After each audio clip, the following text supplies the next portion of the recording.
Hello and welcome to Kiwi Rider Podcast. My name's Ray Heron, and for this episode we are going international. We're going from here in New Zealand right across the Pacific. We're going to catch up with one of the hosts of Revzilla's High Side, Low Side podcast, a fellow podcaster. He's also a daily rider, and you might have seen him as part of CTXP as well with Arie. We are catching up with Zack. Hello, Zack, and welcome. Thank you very much for taking the time to have a chat today. Absolutely. Thank you, Ray. I think this is my first international podcast experience too, maybe. I'll have to think about that, but I'm excited. I kind of got the idea listening to your High Side, Low Side podcast when you talked to Ryan F9, and I thought, I wonder if they'd be keen to have a chat with us here. Right. Yeah. Yep. Okay. So you called my BS right off the bat. I have done international podcasting before, come to think of it. Well, what with having a Canadian on the... But that's not really the same, you know? It's sort of like... continent, right? Yeah, exactly. This is, transcontinental, transoceanic. So this is much more interesting. Hey, let's kick things off at the start. First question. Now, we did open up a lot of our questions to our social media community. A lot of people here in New Zealand and a few of our listeners in Australia and expats around the world very interested to hear where you started. So think back in the day. When was the first time you got a leg over a bike? What was it? What was the situation? So my dad bought a Suzuki RM80, which is a little 80cc motocross bike for children, when I was 8 years old, I think. And I believe it was a Christmas present from my parents. And it was a proper handful. It was not a very good bike for a little kid. Not a very good bike for a little kid who doesn't know how to ride very well, because as anyone who's ridden a two-stroke knows, they're kind of ornery sometimes. And so it put me on my head a couple times. And then my dad bought what I sort of remember as my first bike, which was a Honda XR80, which is a 4-stroke 80cc dirt bike, but a little bit less extreme, a little bit less volatile from a power delivery standpoint, that kind of thing. So yeah, those are sort of my two first bikes. And yeah, I grew up on a farm on 35 acres of land in the middle of Vermont, which is in the northeast of the United States. New England, we call it, not to be confused with Old England. And we sort of bounced around the farm on these bikes, and that's sort of where I learned to ride. It was an adventurous youth of just sort of bopping around and trying not to crash into the pond and that kind of thing. And when did you start thinking about motorcycle journalism, content creation as a job, as a career path? Probably high school, but I did, when I went to college, to university, I chose print journalism as my major, my focus, which is a sort of a hilarious thing to do in the late 2000s there, whatever, I guess mid 2000s, or 2005, 2004, because, print is going away in a way that everyone, I think, is aware of. So, but of course, learning how to write, I always figured would be a good thing to do regardless of my career. So I figured that would be good. And also I was, and still am, just horrible at math and science. I'm useless. So I think I would have been the world's worst engineer and probably unemployable, come to think of it, if I had even passed my classes. So I figured writing was what I would focus on. And I always assumed that motorcycle journalism would be sort of a retirement plan. Once I got married and had kids, and the kids went to college, and I had less financial pressure on myself. I thought, when I'm 60 or 65, then I'll start writing articles about motorcycles, and that'll be a fun way to sort of wind down a sparkling career in marketing or whatever the heck else I figured I would do. But I had an opportunity cropped up in my mid-20s to try my hand at it, and I couldn't turn it down. So that's how it came to be. And that was with Motorcyclist Magazine? Are we allowed to speak about that? Correct. Yes. Yeah, absolutely. Yeah. I did it, at the end of my college career, I did a bunch of soliciting, I guess, of magazines, just sending in articles and, finding writing competitions or sending my resume to magazines and publishing houses, whatever, and saying, hey, I want to be a motorcycle journalist. And I guess that was around the time when I did not get any callbacks, when I was not offered a job. That was around the time that I figured, okay, well, I guess this is just my retirement plan now, and I'll do what I have to do. but yeah, I moved to California, unbeknownst to each other about the same time as Arie Henning. And he sort of weaseled his way in the door at Motorcyclist magazine around 2009, I think, 2008, 2009. And we reconnected around then. And by the time it was 2010 or 11, I started doing little sort of short pieces. You know, I'd review a set of gloves, or I would just fly down for the weekend and visit him, and, you know, be an extra rider for a photo shoot, that kind of thing. Like, it wasn't particularly glamorous, but it was fun, and we got to ride together and that kind of thing. And then a position opened up in 2012 on staff at Motorcyclist, and I actually coincidentally was unemployed. I'd been laid off by the sort of corporate entity that I was working for at the time. And so the stars aligned and I took the job. Now, you mentioned Arie Henning. You guys kind of go back to your childhood, I understand. Yes. So his dad and my dad raced in the same club, same vintage motorcycle road racing club when we were kids. So we would... we were sort of track rats together. You know, anyone who has been to a race, you always see the racers' kids oftentimes, you know, burning the day away, doing wheelies on bicycles or making jumps out of dirt or just otherwise causing trouble. And that's what we did. So yeah, he and I were friends at the racetrack as young as, I don't know, 6, 8, 10 years old anyway. By then, surely, we would hang out in the summers and go to, and terrorize racing paddocks together. And then sort of fell out of touch in our teens because it was before Facebook, and it was, I don't know, we were distracted by school or girls or something, who knows, maybe both. And then, ended up moving to California around the same time. And, he spotted my name somewhere and looked me up and sent me an email, and we sort of reconnected in our 20s in this career, if you can call it that. So around about 2012, you were working for Motorcyclist magazine, mainly writing. How did the transition into YouTube happen? Was that more of a, we feel this is a way to go, or? And I'll try and keep the story short because it's not terribly interesting. But basically, YouTube, in the early-ish days of YouTube, they, as a company, were paying large content creators, large companies, publishing houses, that kind of thing, to make videos. And the Motor Group, as it was in that era anyway, was owned by a company called Source Interlink Media, which doesn't exist anymore. The point is, YouTube started funding these places. So Motor Trend magazine, the big car magazine, if for those that aren't familiar, and they basically said, we want you to make car content, make YouTube shows about cars, you know, about driving trucks off road, and about driving sports cars on racetracks, and about anything you want to do. Come up with some ideas, and the money is there to get this bump started, because YouTube wanted it to itself to be a destination for people to go. And Motorcyclist magazine was part of the same group as Motor Trend. So they said, make one of the 10 shows, I think, or 9 shows or something like that, was supposed to be a motorcycle show. And it was called On Two Wheels. Anything two-wheeled, just do anything. And the group of magazines, you know, whoever was in charge at the time figured, we have a bunch of, you know, we have Dirt Rider, and we have American V Twin magazines, and dirt bike magazines, and Motorcyclist magazine, and Sport Rider, and all these other brands that exist already, and quote unquote experts. So we can make a motorcycle show. So we started doing that here and there, and sometimes they would go to the Sport Rider staff and they'd make a show about sport bikes, and sometimes they'd go to American V Twin magazine and they would make that kind of show, dirt bikes, etc. And Arie and I just sort of ended up gravitating toward the young guy that they hired to make these shows, and we did more of them than anyone else. And then we got kind of hooked on it, and we realized that the YouTube thing was worthwhile. And when our magazine got sold off to another company, we begged the publishers and the people in charge to hire a videographer, because we knew we had this sort of like brand that had been sold with Motorcyclist magazine in the sale of the other magazines On Two Wheels. So we said, we have this brand and we have most of what we need to do. We just need someone to help create it. And so they hired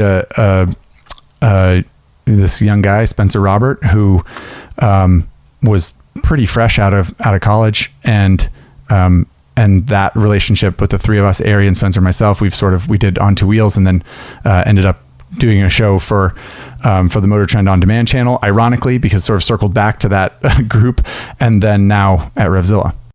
Wow. And so I said I was going to keep it short, but I didn't. I apologize for that. I think that is actually the short version. I apologize. Well, it's still very interesting. The shows that you do now, I'm thinking more the CTXP stuff. And is it still the three of you? Do you have more people? What's the story there? Largely the three of us. Yes, we have help 100%. We have there's a fellow that works in our West Coast office here in California that is an editor that edits video with Spencer, so he helps sync footage and work on the post-production side. We also often hire a freelance friend of ours who is into motorcycles and works in works in Hollywood, sort of works in show business as a camera operator, but he likes motorcycles, so he hangs out with us and helps us shoot. So he and Spencer will shoot most of the CTXP episodes. And then we do have some help from our lovely coworkers at Revzilla. We have some help like with pre-production stuff, planning and logistics and that kind of thing, which makes a big difference because we're not particularly talented with that kind of stuff. And it's also a big lift when you try to ride two small Hondas across Alaska. It turns out it's pretty hard to even get that trip off the ground. No pun intended. Now, if our viewers and listeners haven't checked it out already, head along to YouTube, search out the Revzilla channel, check out the CTXP episodes. Now, you mentioned small Hondas, a CT90 and a CT110 across Alaska. You've done some other cool stuff like building the bike from Dumb and Dumber and recreating that trip. Right. That was a hoot. That was something that we had in mind for a long time.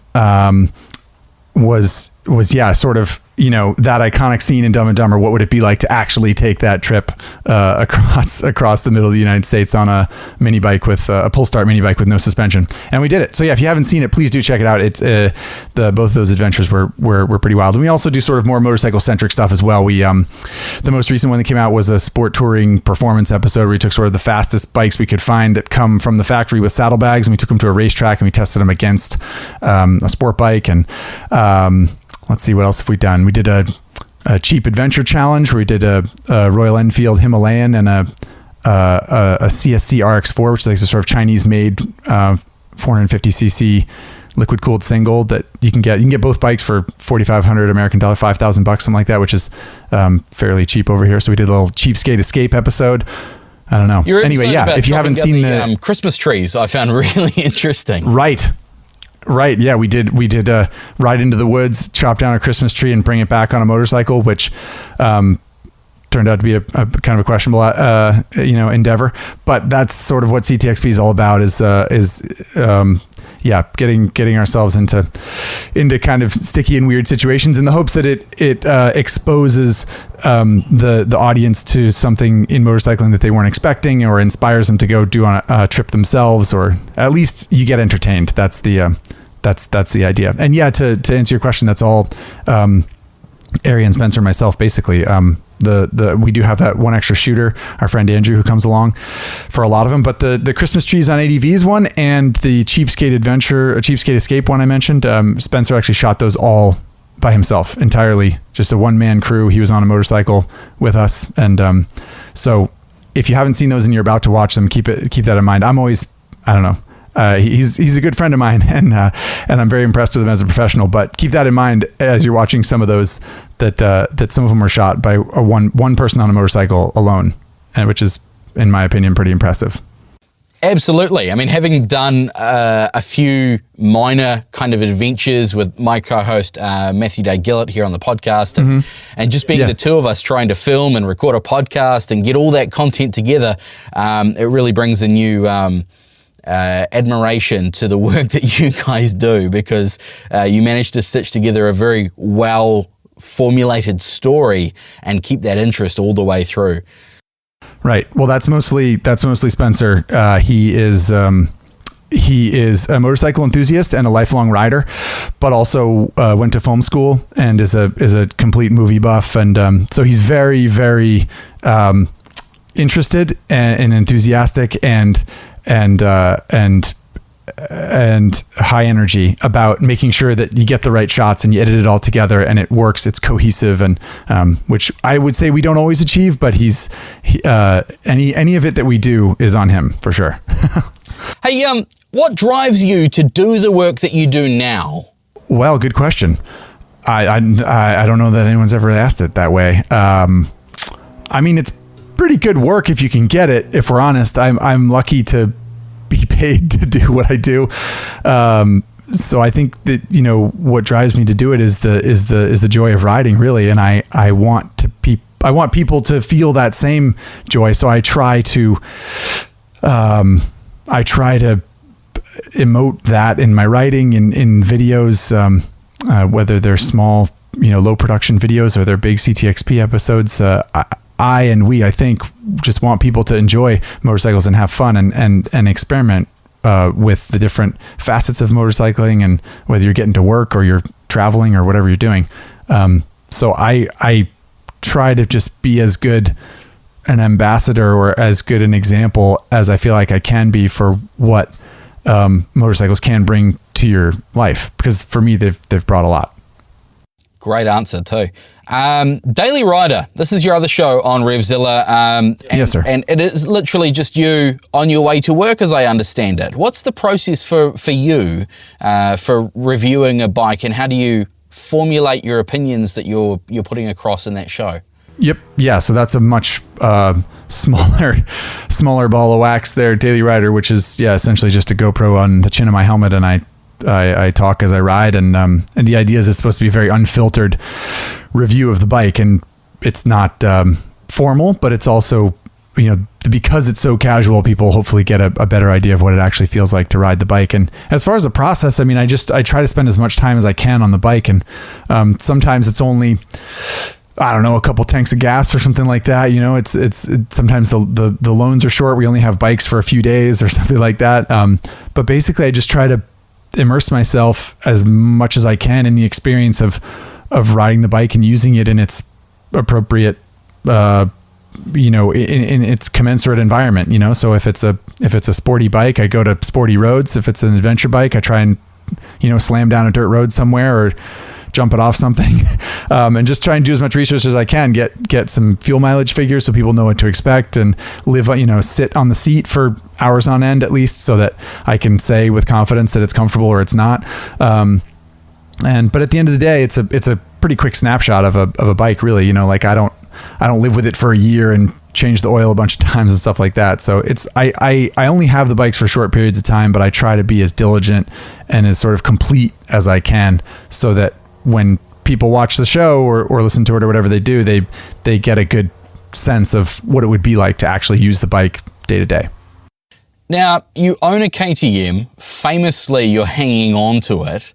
What is your favorite kind of bike? Do you have a favorite? Yeah. I mean,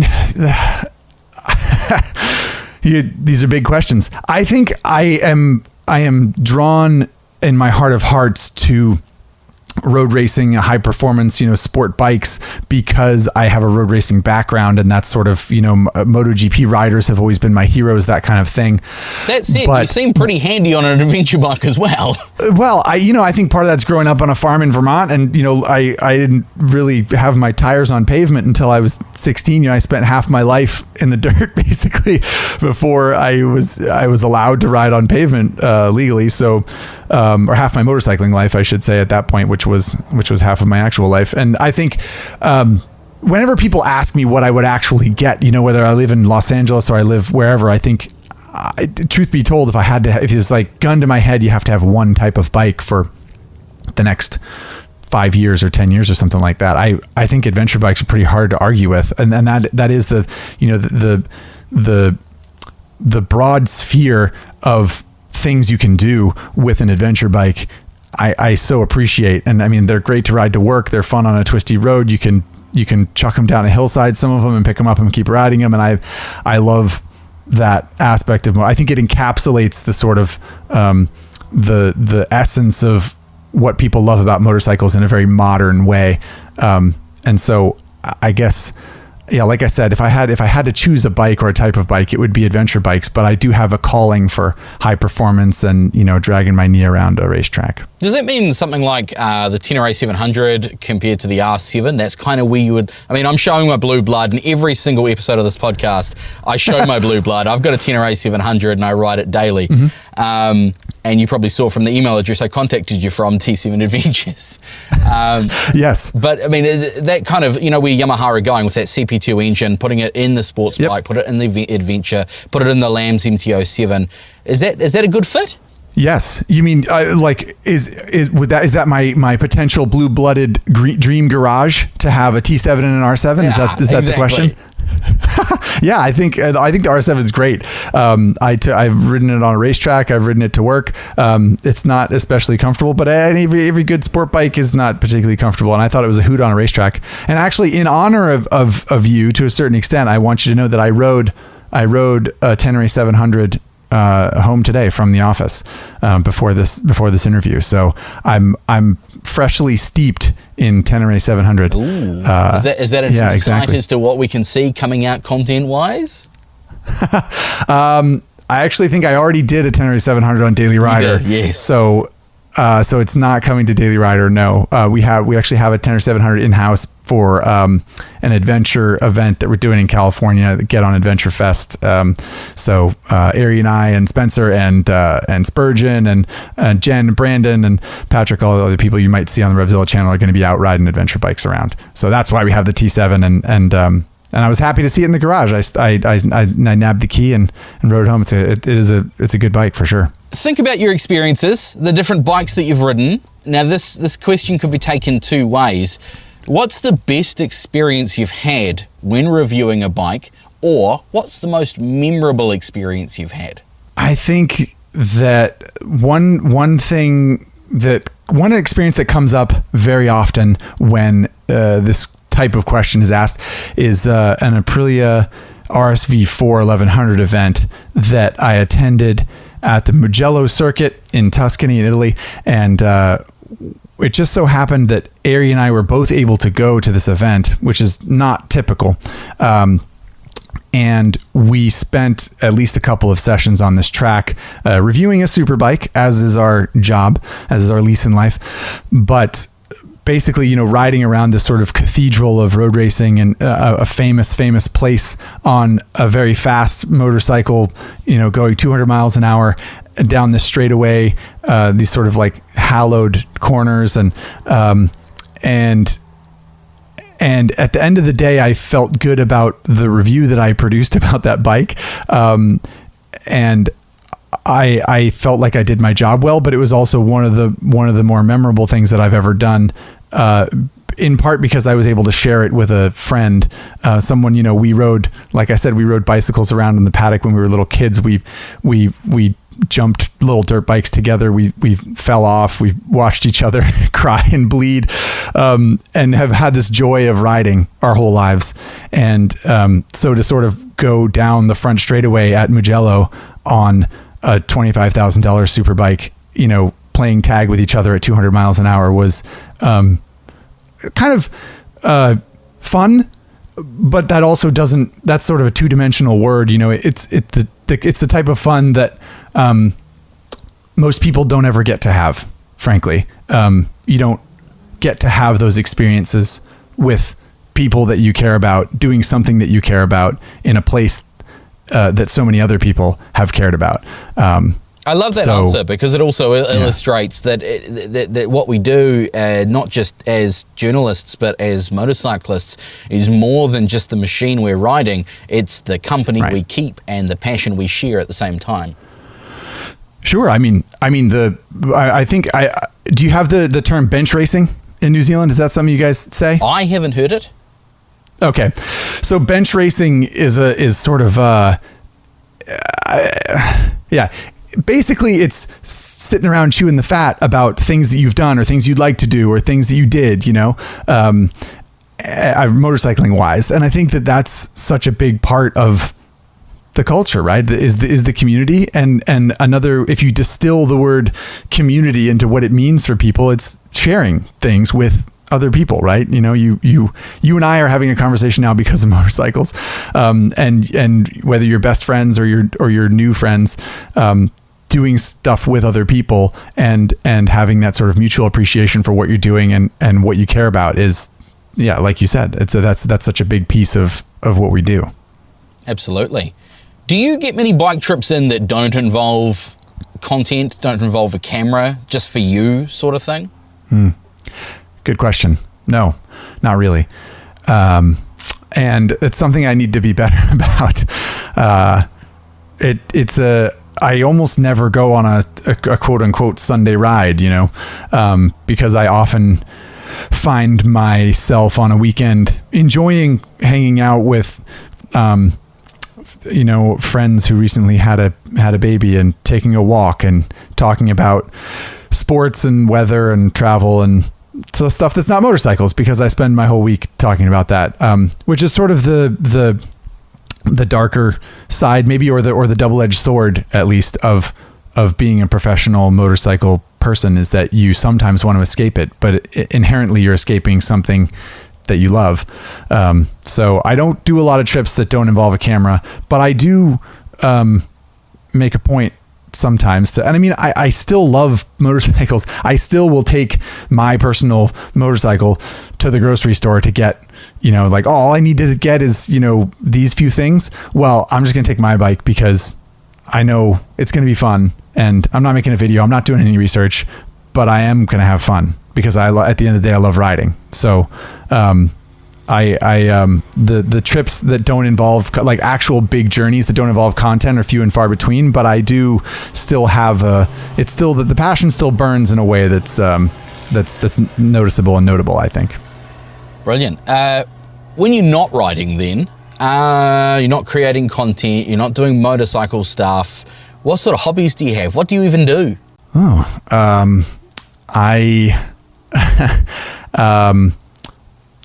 I historically, I haven't, since the COVID-19 pandemic a couple years ago, it's been very sporadic, but historically I play rec league soccer. So I play, like, you know, men's league soccer, football. I think it's football in New Zealand. Is that right? Yeah, probably. Yep. But soccer, we still know what it is. You still know what it is? Gotcha. So my wife played soccer in college. I played soccer in college. So we're international soccer fans. So we watch we watch a fair amount of soccer. And I historically, ever since college, basically played men's league soccer. I like all stick and ball, sort of like regular sports in general, baseball, golf. I play a bit of golf when I can. Yeah, and I don't know, pedal a bicycle, or I'd be outside. One of the nice things about Southern California, where we live, is that it's pretty agreeable weather all the time. So there's usually something you can be doing, going on a hike. When in the pandemic, my wife got really into hiking. She started booking hikes all over Southern California. So we were driving almost every weekend to get to the top of some peak. So yeah, I usually just sort of exercising, whether I'm chasing the ball or not, is what I'm up to. Now, one of our questions that came in on social media, and I know that I've seen, and I'm pretty sure it was in your Motorcyclist magazine days, you and Arie came we went to Australia, and I think it was the new Gixxer at the time. Yes. Have you been to New Zealand? No, sir. And it's on the list. Arie has been in New Zealand, so I should throw that out there. I believe he honeymooned there, so he has been. I have not been ever, and I would love to go. And you're not even not to diminish your whatever you'll say next, but we have been invited before, and when we would love to go. So I hope that it happens at some point. Well, borders are opening, so maybe we can get you over here on some Pan Americas or something. Yeah, that would be appropriate, wouldn't it? The Americans to show up on some Pan Ams. Hey, ABS has recently become mandatory here in New Zealand. We can no longer sell things like the Suzuki DR650 without ABS. Kawasaki have brought out the KLR 650 with ABS. So basically, if it doesn't have ABS, it can't be sold new or imported. Is it similar in California? Do you think ABS is a good thing? Is this a move forward, or are we cutting our nose off despite our face? Yeah, good question. So if you said you can't buy a DRZ 650, or you can't buy a DR 650 without ABS. So does that mean that you don't get DR 650s anymore because they don't have ABS and Suzuki didn't update? DR 650s anymore, and interesting. The old ones are increasing in value. Right, that'll happen. Right, you if you cut off the supply, then all of a sudden demand is relative and goes up. Yeah, to answer your question, I don't think that it's ruining anything really. I mean, you know, on a micro level, it's ruining people's access to DR 650s, obviously.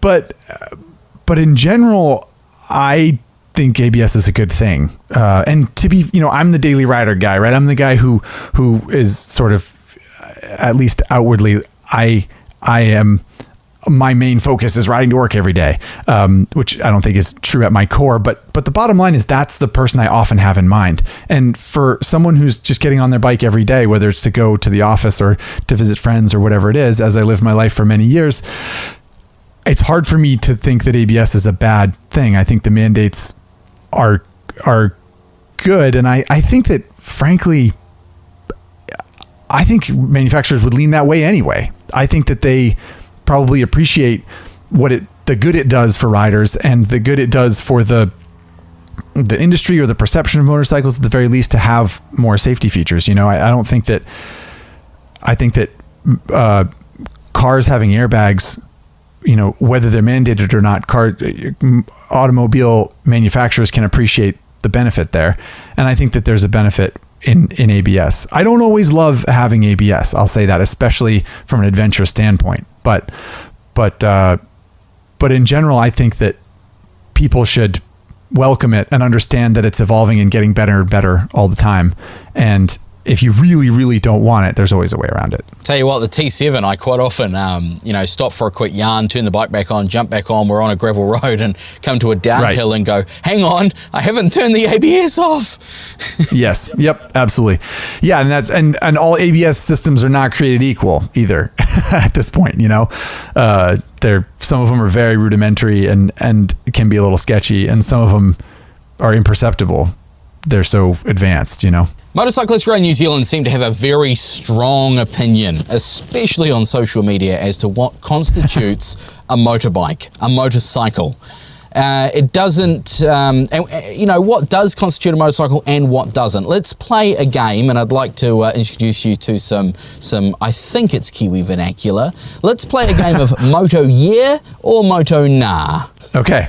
Now, your job is to tell me what classes as a motorcycle in your world, and would you ride it? I'm pretty sure the answer would be, if you were given it to review, yeah, you would. But just in general life, would you ride it? So, Moto Yeah or Moto Nah, a Can-Am Spider. Ooh, wow. I figured for sure that was coming later. I didn't think we were going to come right out of the gate with that. Wow. I'm not attracted to them. Is it a motorcycle?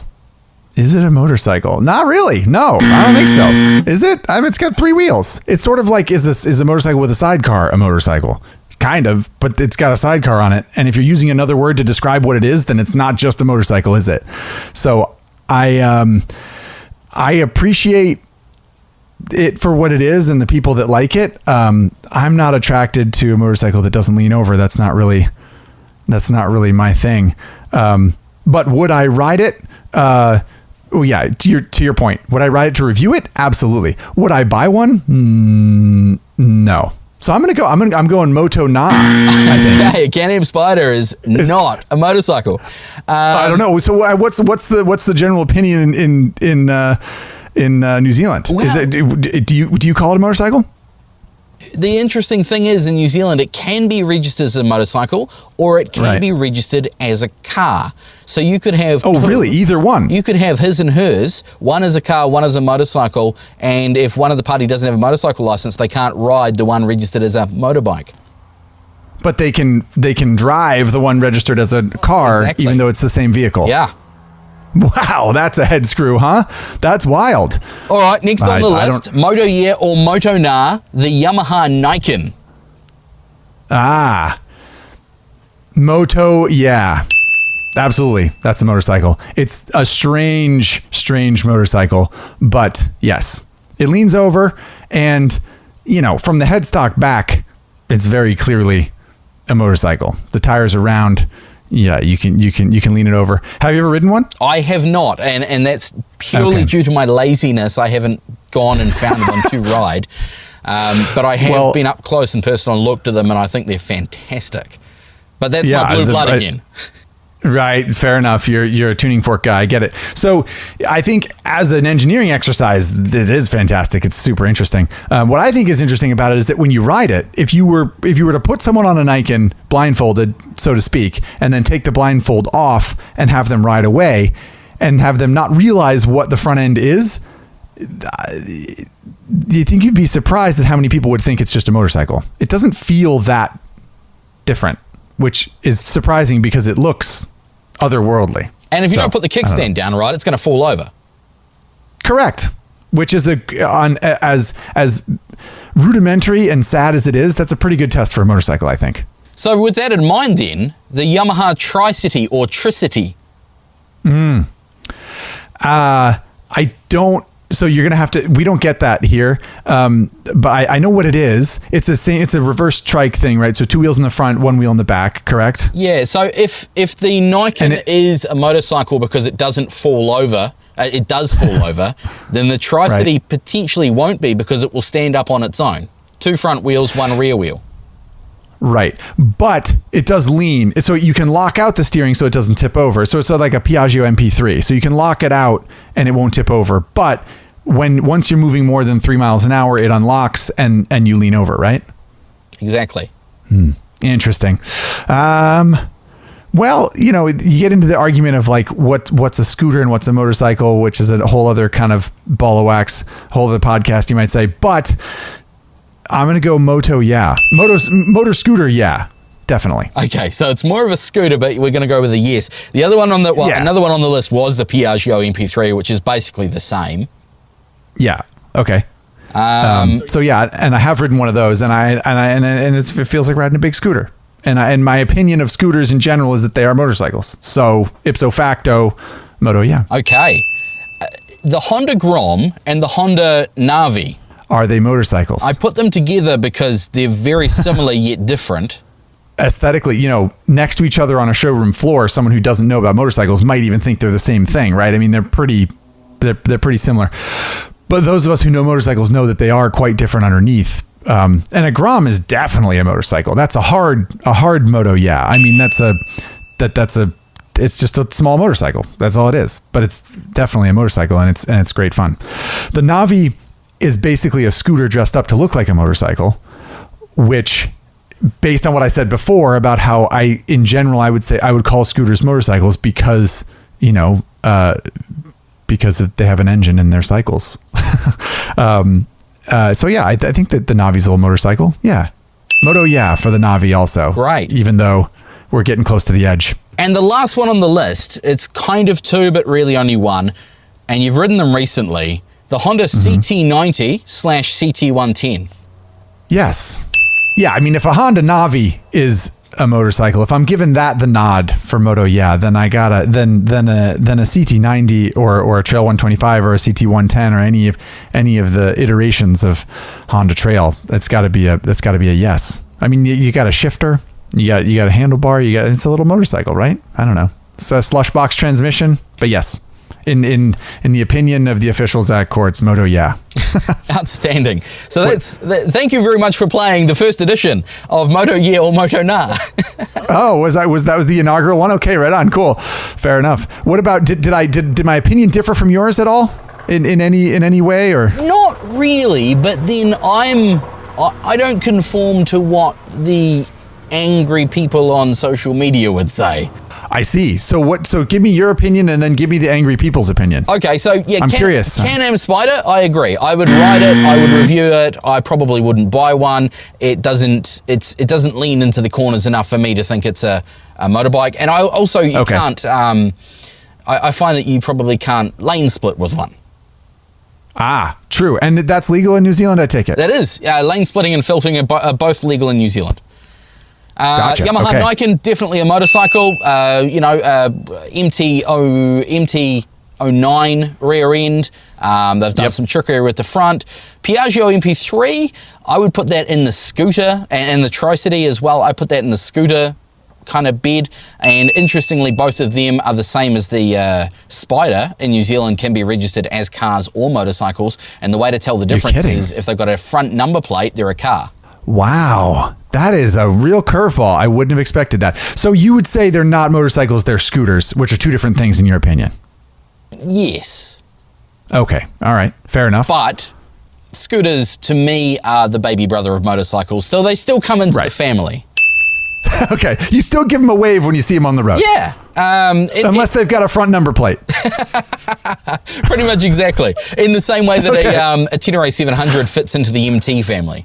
Oh, okay. Yeah. Well, I see where you're going with that.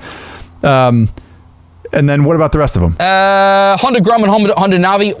I haven't seen a Navi in person apart from your content that's come out. The Grom is definitely a motorcycle. The Grom and the Monkey, I would have one. Oh, absolutely, for sure. So now talk me through the angry internet people. What do they say? Do they differ from our opinion at all? Can-Am Spider? No. Yamaha Nikon? No. Piaggio MP3? No. Honda Grom? Maybe, depending on whether you're talking to small bike enthusiasts or not. And the Tri-City, it's got 3 wheels, so no. Interesting. Wow. And I assume a no for the Navi because it's a scooter. It's a scooter drivetrain. Yeah. Anything that's a scooter in the angry internet world is not a motorcycle. Wow. I'm surprised to hear the hate for the Grom. I feel like there are two kinds of people in the world. There are people that don't like Groms and there are people that have ridden one. The first time I saw a Grom, I was sitting at a red light and he cut in front of me, hanging a right, and I was on my morning commute, and I went, wow, I want one of those. So it took all of 2 seconds for you to be hook, line, and sinker sold. First time sold. I saw one. Absolutely. Excellent. Hey, we're coming to the end of our list of questions, and thank you very much for your time. We've covered 40 minutes easily already. Recently, we had a celebration of all things motorcycling here in New Zealand. We call it Shiny Side Up. It's underpinned by a couple of government organisations. One of them is our accident compensation outfit, which I don't think you've got in the States. Basically, if we come off our motorcycle, they pay for our healthcare. So they are working to upskill motorcyclists here in New Zealand. Training. So they fund motorcycle training. We call it Ride Forever. There are 3 different levels. There's your bronze, your silver, and your gold. Do you have any form of motorcycle training beyond what you need to do to get your license in the States? And on that, personally, how do you keep your skills sharp, whether you're gearing up to go and do some racing or just generally riding your motorcycle? The answer to your first question is yes, there is auxiliary motorcycle training here, but nothing that's mandatory as far as I know. It's very common for people to take what we call the MSF course, sort of colloquially, which was, there are some other organizations that sometimes the acronym's a little bit different, but basically the Motorcycle Safety Foundation, I believe, was either the first or the most prominent group to start this training class. And basically is what I did when I first could get my license. I went and I took it's like a Friday evening classroom session, and then it's a weekend of riding around a parking lot on a little motorcycle and some more classroom sessions. And you learn about brake pressure and counter steering and, basic motorcycle stuff. And when you go to get your license, if you have taken that course, you get a small break on your insurance, and you get a sort of recognition that you have taken this course from the state, or at least that's how it was when I did it. And it's very common for people to do that, especially someone who doesn't know how to ride, because they teach you how to ride. Basically, they start out by pushing you, and it's really, really basic. But there isn't any really truly mandatory stuff. I think you can just go to the Department of Motor Vehicles and take a test and then do it, demonstrate that you can ride, and then you can purchase a GSX-R 1000 or a Nikon or anything else you deem motorcycle. So from a learner, you can do a test and then get on a Nikon. Yeah, or a Hayabusa, or anything. Yeah, there's no tiered license process. There's no real rules around how good you need to be at doing, or how much experience you need to show to do the thing, which is maybe a little surprising. As far as, I think the second question you asked was about keeping my skills sharp. And I guess, seat time is the thing that really, I think, makes that's the thing that improves you the most, in my opinion. And diversity of riding is a big piece of it. I think that's sometimes, occasionally, once in a blue moon, people are surprised at my skill on a motorcycle, or Arie's skill or something like that. And I think they undervalue how much we've learned from riding so many different kinds of bikes. We've ridden just many different types of bike to work and back, just on a regular sort of commute basis around Los Angeles, or from home to office, wherever that is.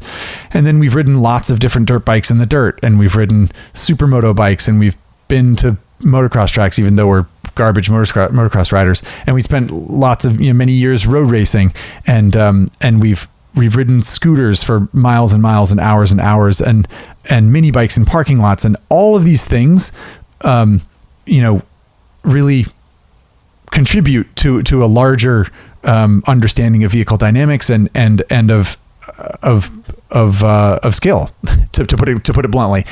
And I think that's really the thing that I value the most, is trying different stuff. And I mean, if I was actually going to train to have my skills as sharp as possible, I'd probably go to a supermoto track and spend a day there, and then do a flat track school, something like that. Slide around on motorcycles, feel yourself out of control, or almost out of control. That's the kind of thing that really, I think, makes you so much more confident on a daily basis, in my opinion. Do you subscribe to the ATGAT principle? All the gear, all the time? Oh, wow. The short answer is no, I don't. But the longer answer is that I have pretty strict standards for myself when I ride a motorcycle. Pants and long sleeves is essentially a must. I always wear gloves. I always wear a helmet. I don't remember the last time I rode without footwear that had over the ankle protection, I base it on the situation, to be honest. I mean, if I am riding from my house, a couple miles over a couple, empty surface streets on a Sunday evening to the grocery store, like I said, to grab we need a quart of milk and such and such for this recipe. And I'd say, oh, no problem, I'll go. And I pop my bike out of the garage. And I might not have Kevlar reinforced riding pants. It might just be the jeans that I was wearing. And I just put on some riding sneakers and gloves and a mesh jacket and my helmet, and I go. And if I were going down the freeway, or if I was going to even if I was just going to work, but if I was going to go 80 miles an hour on the freeway to get to somewhere a few hours away, I wouldn't wear just regular denim, just regular jeans. I would think that was a bad call. But down the street and back, I let it slide. So I do make compromises here and there. But it sounds like general, you're subscribing to another theory, which we've talked about recently on the podcast, which is you're dressing for the slide, not for the ride. So if you're not going to be sliding far up the road, 'cause you're only doing 50 kilometers or 30 miles an hour, then it sounds like you're dressing appropriately. Right. I mean, that's the bottom line. Absolutely. And that's what you need to ask yourself if you're having this conversation with yourself or with other people. Have you hit the ground? I think the people that I see riding in t-shirts or sandals or shorts or whatever haven't hit asphalt at 50 kilometers an hour, 80 kilometers an hour, 100 kilometers an hour, or 150 kilometers an hour. And it's violent and bad. And you have to ask yourself if you're comfortable with that. And so that's what I do. Yeah. When I go down to the grocery store and I don't put on reinforced jeans, I just wear the jeans I was wearing that day. I have a conversation with myself in my head. If you crash, if you fall off, you're not going to have any knee armor. You're just going to have this one layer of Levi's or whatever it is between you and the pavement. And sometimes I think, nope, I'm not ready to do that, and I put on better pants. And sometimes I think, yeah, that's okay. I'm making that decision, and I feel comfortable with the speeds I'm going and the situation that I'm in. So yeah, like you said, it's case by case. And I think you just have to be very honest about how nasty it is or can be to crash a motorcycle if you're gonna have that if you're gonna have that outlook. Zack Courts, Revzilla, Daily Rider, CTXP, thank you so much for being so generous with your time and joining us here for Kiwi Rider Podcast. Really appreciate your time and your effort to join us, and your words and your stories. It's been an absolute pleasure. Yeah, well, this was a treat, Ray. Thanks for having me on. Thanks for getting in touch, and thanks to any and all of you who were listening to this. And yeah, ride safe. Just before we let you go, how can people find your content? What have you got coming up? Your time to promote whatever you've got going on. Oh, the shameless plug section of the show. Well, you've done a great job, to be honest. Revzilla YouTube channel is where all the video content lives. We also have a blog where we have a story that goes live 5 days a week at revzilla.com/common tread. So you can look for the Common Tread blog. I wrote a story about that RM80 as my first motorcycle. I wrote a story about my personal KTM. If you're interested in those bikes, that's where those stories go. And we have a good team of people who put together those stories on Common Tread. So I'd highly recommend that website as well. If you want to follow me on social media, God help you, but I am at Zack Courts. Outstanding. This has been Kiwi Rider Podcast. My name is Ray Heron. That's Zack Courts. Thank you once again for your time. Keep the rubber side down, throttle on, and we'll catch you in 7 days' time.